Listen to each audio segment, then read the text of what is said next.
Hello, in this tutorial I'm going to show you how I make my red velvet cake, and by the end of the tutorial you will be able to make a cake like this at home. Let's get started. First thing you need to do is click on the subscribe button so you don't miss any of my weekly tutorials. First we start by combining our dry ingredients. So I am weighing up my cake flour and sieving it into a bowl. Next, I weigh up my cocoa powder and I'm adding that into the bowl containing the cake flour.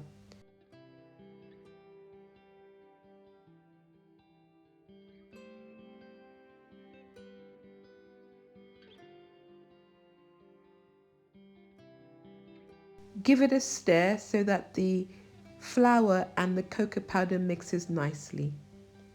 Next, put your butter into your mixing bowl, then add your sugar. Cream the butter and sugar mixture for about 2 to 3 minutes until it's nicely combined. Pause in between to give your bowl a good scrape to ensure that your mixture mixes properly. This is the consistency that you're after.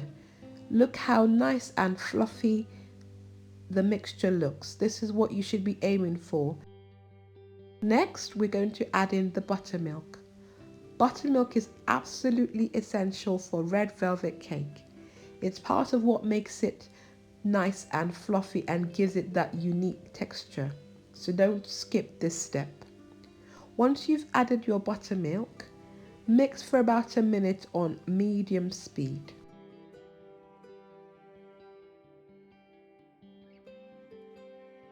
Next, add in your eggs. Be sure to mix for a couple of seconds after each addition.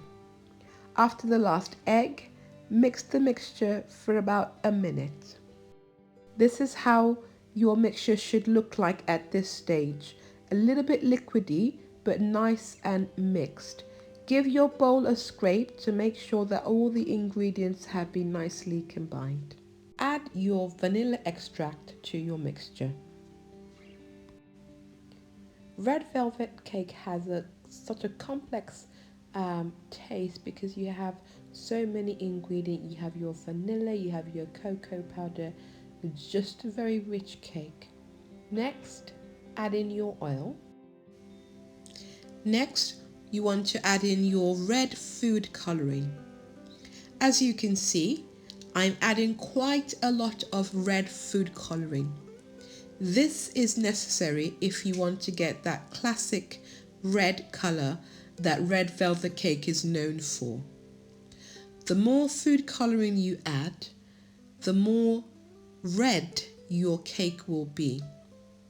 Some people don't like to use so much food coloring, and yes, your cake won't be as red, but it will have no effect on the taste.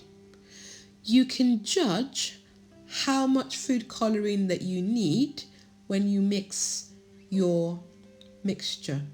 So now I'm happy with this red texture, so that's adequate. If you want your cake to be a bit more red in color, then you can add a little bit more food coloring.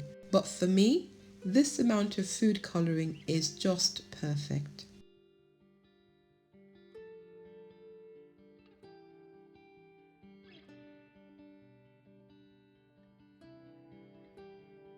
Next, add your flour and cocoa powder mixture into the mixing bowl and mix until just combined.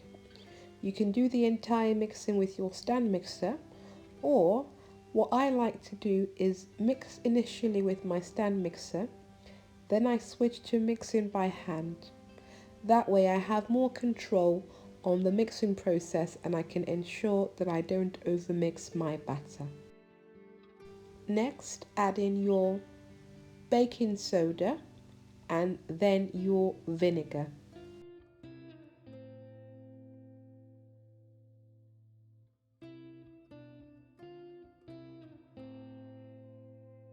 Give your batter a mix until it's nicely well combined. This is what your finished batter should look like. everything well combined and that rich, lovely colour. All you've got to do next is pour your batter into your prepared cake tins. Check out the video where I show you how I prepare my cake tins. Just look how beautiful this red velvet cake is. All you need to do next is make some cream cheese frosting, and I've got a tutorial showing you exactly how to do this. Click the link at the top of your screen to learn how to make cream cheese frosting.